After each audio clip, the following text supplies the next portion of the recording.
Bonjour à toutes et à tous et bienvenue sur David Collectionne et surtout bienvenue à tous ceux qui nous rejoignent comme à chaque fois qu'il y a une nouvelle collection, vous êtes nombreux à venir faire un tour sur ma chaîne. Alors si vous êtes passionné de culture geek, de collection, de figurines, de jeux vidéo, de tout ce qui peut être aussi un petit peu rétro, n'hésitez pas à vous abonner, je vous assure, on s'amuse bien, on découvre plein de choses tous ensemble et j'ai une jolie petite communauté de presque 400 abonnés maintenant qui est également présente sur Instagram, sur mon compte David Collectionne. Donc n'hésitez pas à venir nous rejoindre, à aimer, liker, partager cette vidéo et à venir faire partie de la grande famille David Collectionne dès à présent. Masters of the Universe He-Man Musclor, c'est la toute nouvelle collection que vous retrouvez actuellement chez vos marchands de journaux et en grande surface. Si vous êtes nouveau sur ma chaîne, désolé pour les autres, je sais que je le répète très souvent, mais vous l'aurez sans doute remarqué, les nouvelles collections débarquent chez vos marchands de journaux à deux périodes dans l'année. La première, c'est la rentrée des classes. On voit les premières collections fleurir en général aux alentours du 15-20 août pour s'étirer comme ça jusqu'à la fin du mois de septembre. Et la deuxième, c'est le début de l'année avec toujours un petit temps de préparatoire. Hein. Elles arrivent dès la période entre Noël et le jour de l'an, dès les fêtes de fin d'année, pour s'étaler aussi sur le mois de janvier. C'est comme ça depuis les années 90. Alors pourquoi il n'y a pas vraiment d'explication, si ce n'est vraiment ce sentiment de renouveau, vous savez, à la rentrée en général on prend des bonnes résolutions, on commence de nouvelles choses, idem en janvier, et souvent on peut se dire, ah bah tiens allez, en cette rentrée, je vais commencer une nouvelle collection, je vais repartir sur une nouvelle chose.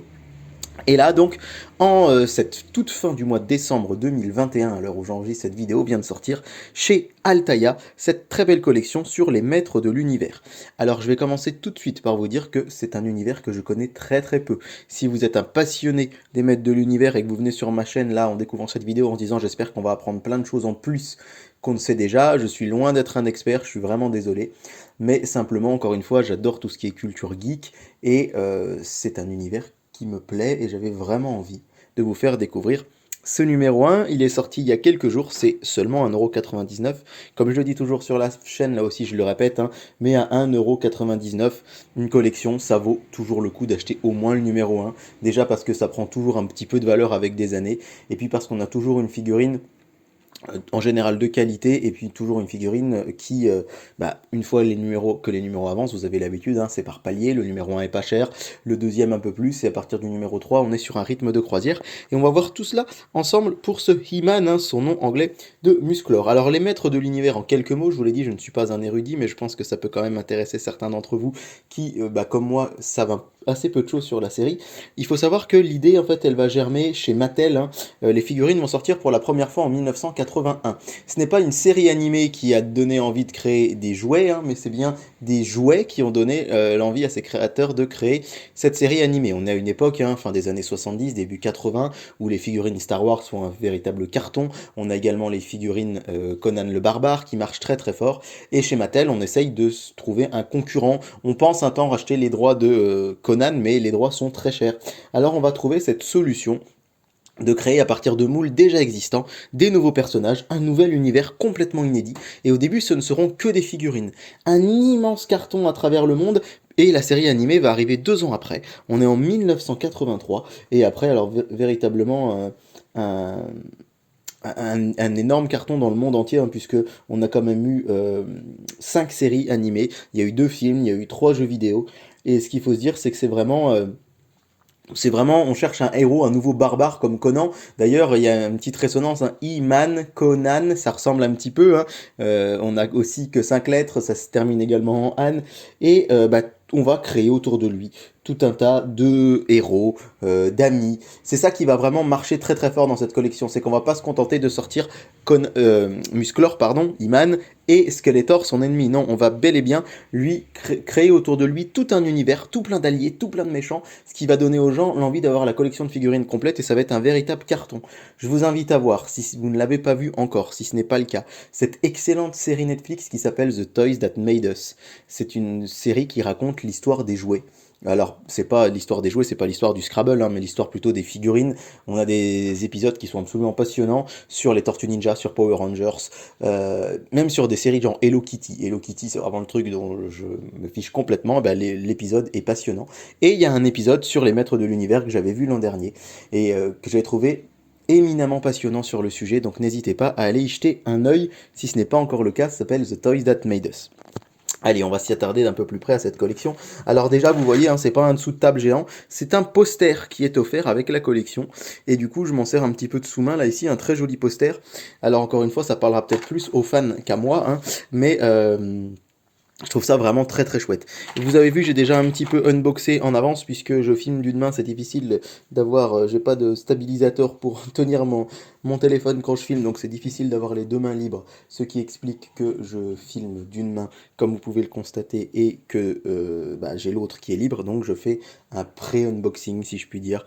C'est ce qui me permet de pouvoir vous présenter tout ça. Alors, on va commencer par le fascicule, qui est, comme à chaque fois dans chaque numéro 1, rempli de documents à côté. Mais on va voir le fascicule en lui-même qui est assez complet, je trouve, hein, et qui présente ce personnage d'Iman ou Musclor chez nous. Alors c'est vrai que c'est assez rigolo, enfin rigolo, je sais pas si c'est le mot, mais c'était la mode dans les années 70-80 de franciser les noms de personnages. Si vous êtes fan de Star Wars et que vous avez vu la toute première version, par exemple, il y en a certains d'entre vous qui savent que par exemple Jabba le Hutt c'était Jabba le Forestier par exemple. On avait vraiment cette mode de traduire automatiquement en français et qui est resté encore maintenant, et qui d'ailleurs est un plus. Moi qui suis par exemple fan de la série Pokémon, et ben, je trouve ça vraiment sympa que les noms de Pokémon soient traduits en français. Ils sont seulement traduits en français, en allemand et en anglais. C'est-à-dire que les Espagnols, les Italiens, les Russes jouent avec des noms de Pokémon anglais. Je trouve ça très bien que ce soit traduit, mais parfois ça n'a pas toujours été le cas pour le mieux, même si bon, chacun ses goûts, et je pense que si vous avez grandi avec Musclor, vous n'avez pas du tout envie de l'appeler Iman, ce que je comprends tout à fait. Alors on a ici Adora, hein, qui est la sœur jumelle qu'on connaît sous le nom de Shira, la sœur jumelle de Musclor. J'ai entendu l'autre jour quelqu'un dire ah c'est sa copine, non non c'est sa sœur jumelle. Et c'est aussi un personnage très important de la saga. Et là aussi les noms ont été traduits, mais c'est vrai que j'ai un ami par exemple qui est plus âgé que moi, qui a grandi avec les comics dans les années 70, et pour lui par exemple c'est complètement impossible d'appeler Wolverine. Pour lui il s'appelle Serval, parce que dans les comics français on avait eu l'idée de le traduire en Serval, et à la fin des années 90, il est redevenu Wolverine. Et je trouve ça assez passionnant, cette histoire de traduction des noms, parce que c'est vrai que c'est un peu le témoignage de toute une époque. Je vous l'ai dit, hein, Les Maîtres de l'Univers, c'est 1981, sortie de la série en 83. Moi, c'est vrai que je suis né à la toute fin des années 80, j'ai pas du tout grandi avec cette série. Je pense que c'est une collection qui parlera peut-être un peu plus à la génération avant moi, c'est-à-dire les gens qui ont une quarantaine d'années aujourd'hui ou un peu plus. Mais quand même, j'ai l'impression que les figurines sont de grande qualité. Allez, on s'attelle tout de suite à la collection plus en détail. Avec les numéros 2 et numéro 3. Alors, le numéro 2, ce sera Skeletor. Comme vous le voyez ici, c'est le grand ennemi de Musclor. Et le numéro 3, Man at Arms, homme armé. Hein. C'est aussi ce sont vraiment des personnages, je dirais, assez emblématiques de la série. Et d'ailleurs, je vais, juste le temps d'un instant, retourner le poster parce que je crois qu'il y a les mêmes informations, mais en plus grand. Et ça, c'est toujours sympa. Alors, un aperçu des prochains numéros. Alors, pas forcément dans l'ordre, hein, mais vous voyez qu'on a donc ici Musclor, Skeletor, Hordak. J'ignore complètement qui c'est, je suis désolé pour les gens qui sont fans. Le numéro 3 sera donc Man at Arms, Tila, Beastman, etc., etc. Donc, on a vraiment des figurines de grande taille. Et ça, c'est très sympa. Les bonus maintenant, vous savez, comme dans chaque collection, si vous vous abonnez, vous avez des cadeaux. Vous savez que parfois je râle un petit peu sur la qualité des cadeaux. Là, je trouve que c'est quand même plutôt sympa. Alors, déjà, lorsque vous abonnez à la collection, les numéros 3 et 8, donc Ranman, sont offerts. Et ça, c'est rarissime. Dans les autres collections que je vois, on offre toujours le numéro 3. Mais là, offrir deux numéros, je trouve ça très très cool et très sympa de la part d'Altaïa. Alors, en cadeau, vous avez des posters. Bon, ça, c'est le premier cadeau que vous allez recevoir. C'est assez classique, hein, des posters, des tirets à part, ça, on en a dans toutes les collections. Maintenant, encore plus sympa à côté, c'est que vous allez avoir un t-shirt. Alors, taille L. Taille L, c'est la taille standard, hein, taille unique. Donc bon, voilà, en espérant que vous ne fassiez pas du XS ou du triple XL. Si vous faites du M, du XL, il y a moyen que ça puisse vous aller plus ou moins. C'est toujours ça un peu le problème, hein, c'est qu'évidemment, ils vont pas vous demander votre taille en commandant, c'est fait à la chaîne, c'est assez standard, mais bon voilà, elle, on va dire que c'est la taille, c'est une taille qu'ils estiment un peu taille unique. Moi je sais que la collection Marvel à laquelle je m'étais abonné il y a quelques temps, c'était du M, et je rentre pas vraiment dans du M moi, donc mais bon, j'ai quand même un t-shirt qui est une goodies un peu sympa. Troisième cadeau, une batterie de secours, alors ça c'est assez original, j'ai jamais vu ça dans une collection. À l'image, donc estampillé Maître de l'Univers, un Masters of the Universe. Quatrième cadeau, l'Enchantress Sorceress, qui est donc une figurine exclusive pour les abonnés. Et ça, c'est vrai que c'est quand même quelque chose pardon, c'est quelque chose de très cool, parce que effectivement avoir des figurines exclusives, c'est pas quelque chose qu'on rencontre tous les 4 matins en plus, et puis c'est vrai que ce numéro 3 est 8 gratuit, donc c'est vraiment pour moi très intéressant. Les cadeaux d'abonnement sont intéressants, c'est des choses qu'on ne retrouve pas forcément à chaque fois. Maintenant, comme vous le savez, comme dans beaucoup de collections, vous pouvez vous abonner avec un supplément, c'est-à-dire que si vous décidez de payer 0,85 de plus par numéro, vous allez recevoir régulièrement avec vos collections ces personnages, robots, musclor robots, Fakor peut-être, enfin Faker en tout cas en anglais, ça c'est sûr. Prince Adam, donc encore une fois là c'est Musclor sous un, et Golden Iman, donc on va dire ce sont des versions alternatives de Musclor et c'est réservé aux abonnés, donc avec l'envoi 14. Alors envoi 14 ça veut pas dire numéro 14, hein. Envoi 16, 17 et 19, ça veut dire que c'est votre 14e colis. J'ai pas le nombre de numéros de la collection, mais je pense qu'ils doivent être assez nombreux parce que, au vu de tout ce que je peux lire et de tous les cadeaux qui sont là, ça m'a l'air quand même assez conséquent. Donc 0,85 de plus par numéro. On va venir tout de suite d'ailleurs, avant que j'aille plus loin, on va aller tout de suite voir le prix de la collection qui est écrit, alors c'est toujours le cas, hein, c'est toujours écrit un petit peu en petites lettres, en petits caractères. Donc le numéro 2 va coûter 5,99. Comprenez bien que si vous vous abonnez, le 3 est gratuit. Donc si vous vous abonnez, vous allez avoir 2 numéros pour 5,99. Ensuite, à partir du numéro 3, ça vaut si vous vous abonnez ou si c'est chez vos marchands de journaux. Enfin, si vous vous abonnez, pardon, ce sera à partir du numéro 4. Le numéro 3, ce sera 12,99. Donc c'est relativement correct pour des figurines, attention, qui sont en plastique et pas en résine, comme c'est le cas chez les figurines Disney. Donc c'est forcément un petit peu moins cher à produire. Donc c'est normal aussi qu'elles soient moins chères. Et ensuite, donc vous le voyez, hein, vous recevez le numéro 8 avec le troisième envoi, etc. Et ensuite, ce qui est important à dire, c'est qu'à partir du 5e envoi, vous allez recevoir vos figurines par 4 numéros d'un coup. Donc c'est important de le noter, c'est-à-dire que c'est pas comme par exemple les collections Hachette Disney que je faisais, à laquelle j'étais abonné des grands classiques, c'était 2 numéros par mois. Donc ce qui me faisait, je me rappelle, tous les mois j'avais les 33,98 € qui partaient en prélèvement automatique, pardon. Et là, 12,90 fois 4, c'est quand même un peu plus conséquent, hein. On est sur une somme qui va être autour des 72 euros. Donc c'est important de le noter. Et surtout, ce qui est important de noter, et c'est là toujours un petit peu mon petit... C'est pas un coup de gueule, mais on va dire que c'est ce que je trouve dommage chez des collections comme Altaïa, comme RBA, etc. C'est qu'on vous fasse payer des frais de port par numéro. Chez Hachette, c'est gratuit. Quand vous vous abonnez, vous recevez les numéros gratuitement. Donc vous avez tout intérêt à vous abonner parce que vous avez les bonus et vous avez les numéros au même prix que chez vos marchands de journaux. Là, vous avez 0,90 en plus par numéro. C'est-à-dire que dans un colis qui va comporter euh, 4 numéros à partir de votre 4e envoi, ça va vous majorer votre prix de 4 fois 90 centimes, c'est-à-dire 3,60 €. 3,60 €, c'est quand même pas rien. C'est-à-dire qu'au bout de 3 colis, pratiquement, ça vous fait comme si vous aviez payé une figurine de plus. Donc il faut vraiment y réfléchir avant de s'abonner, parce que si vous avez un marchand de journaux sympa et qu'il peut vous garder et vous mettre les numéros de côté, finalement, au final, vous allez vachement y gagner. Par rapport à des collections, encore une fois chez Hachette, où les frais de port sont gratuits. Et ça, c'est vraiment une grosse différence que je veux noter. Un cadeau, si vous prenez le prélèvement automatique, alors on vous dit que c'est de grande taille, mais c'est pas spécifié exactement quelle taille, hein. Battle Cat, tigre de combat, alors attention avec l'envoi 12. Donc l'envoi 12, c'est pas tout de suite.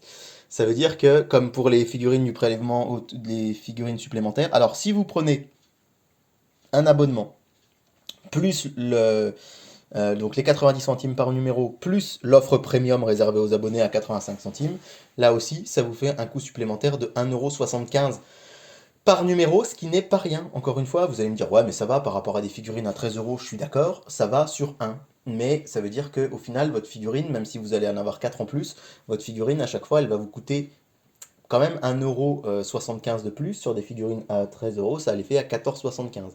Ce qui n'est pas négligeable. Donc soyez toujours vigilants. On a un cadeau en prélèvement automatique ici. Pourquoi est-ce qu'on a un cadeau, encore une fois? Parce que lorsque l'on s'abonne à ces collections, quand on a le prélèvement automatique, je ne dis pas qu'on a l'accord de coût parce qu'il est toujours aussi facile de résilier, mais c'est une autre démarche que d'envoyer un chèque. C'est-à-dire que si vous vous abonnez en envoyant des chèques, au bout d'un moment, vous allez vous dire, allez, j'en ai marre, j'arrête d'envoyer des chèques. Quand c'est prélèvement automatique, on s'en rend peut-être un peu moins compte. Ça part du compte tous les mois, et si vous n'êtes pas un hyper assidu de votre relevé de compte, vous en rendez moins compte, et ça devient une routine. Et c'est pour ça, en général, que les éditeurs préfèrent que vous preniez le prélèvement automatique, et qu'ils vous font des cadeaux.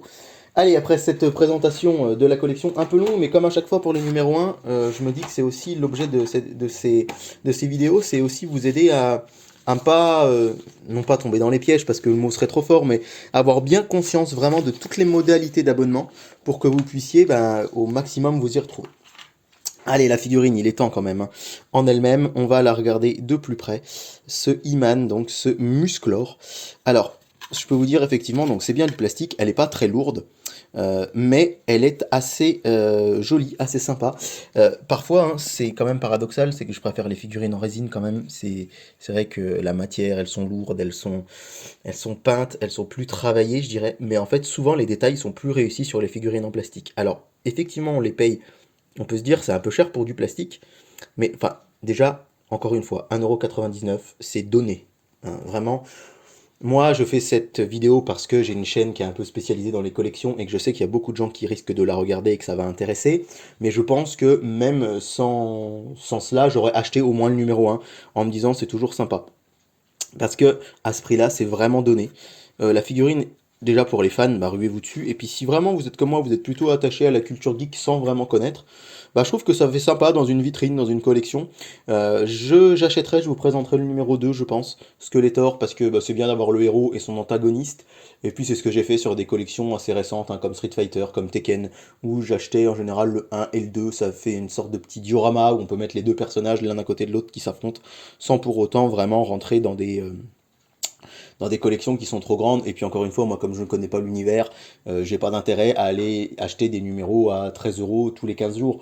Néanmoins, voilà, c'est une jolie figurine et c'est une belle collection. Petit cut dans la vidéo, je m'excuse, j'avais oublié de mettre l'épée de Musclor. En fait, quand j'ai unboxé la figurine, l'épée elle avait glissé sur le côté et je l'ai retrouvée là au moment où je vous parlais. Donc j'ai interrompu la vidéo pour lui remettre son épée qui est quand même un de ses attributs principaux et ça aurait été dommage de vous présenter la figurine sans cette magnifique épée. Alors on arrive à autour de 17 minutes de vidéo, donc je pense qu'il est temps de s'arrêter là. En résumé, 1,99€ pour le numéro 1, ça vaut le coup, 5,99€ pour le numéro 2 aussi. Après 12,99€, je trouve que c'est une collection qui est à un prix assez correct. Enfin, c'est toujours, dites-vous bien, toujours que effectivement les éditeurs de ces collections se font du bénéfice. J'entends parfois, je lis parfois dans les commentaires des gens dire ouais, ça leur coûte beaucoup moins cher à produire. De la même manière que lorsque vous allez au supermarché et que vous achetez quoi que ce soit, ça coûte toujours un peu moins cher à produire parce qu'il faut bien que les gens se fassent de la marge. Là, c'est la même chose. Je trouve que c'est une jolie collection. Évidemment à réserver aux fans, ça vous l'aurez deviné, hein, c'est pas un scoop si je vous dis ça, mais c'est vrai que quand on aime ce genre de série, ça vaut le coup de faire ces collections, je trouve, parce que au final, même si vous en prenez que 10 numéros, c'est toujours sympa. C'est un peu mon résumé. Voilà, vous dire que le numéro 1 de toute façon vaut le coup à 1,90, vous avez ce magnifique poster en plus, vous avez la figurine, le numéro 2 aussi, c'est toujours sympa d'avoir deux antagonistes, je trouve. Je prendrai le numéro 2, hein, je pense. Et comme ça, je vous le présenterai, et c'est toujours sympa d'avoir effectivement ces deux antagonistes l'un à côté de l'autre, comme je vous le disais. Et je trouve que c'est sympa parce que des collections de figurines, vraiment de figurines, il n'y en a pas tant que ça. Je fais la collection des figurines Mickey et compagnie, comme vous le savez, enfin, même si ça arrive à sa fin. Et depuis, il n'y a pas eu grand-chose. Alors dans ma région, il y a eu la collection test des figurines Tekken, mais il n'y a pas si souvent que ça des collections de figurines. Et c'est plutôt sympa de marquer le coup, surtout avec une série, comme je le disais tout à l'heure, emblématique des années 80, qui va surtout parler aux gens, peut-être par le biais de la nostalgie, puisque les jeunes générations, je suis pas certain qu'ils la connaissent très bien. Néanmoins, voilà, je trouve ça sympa, et n'hésitez pas à vous faire votre propre idée, et aller chez vos marchands de journaux, puisque la collection est actuellement disponible. Voilà, c'était David, je vous retrouve évidemment très bientôt pour de nouvelles collections, il y en a plein qui arrivent en ce début d'année. N'hésitez pas à liker, partager, commenter cette vidéo, ou à aller faire un petit tour sur Instagram, David Collectionne. Si vous avez des questions, n'hésitez pas à me les poser en commentaire, ou via message privé sur la page, c'est toujours un plaisir d'échanger avec vous. A très bientôt sur David Collectionne, et merci de votre fidélité, et bienvenue au nouveau.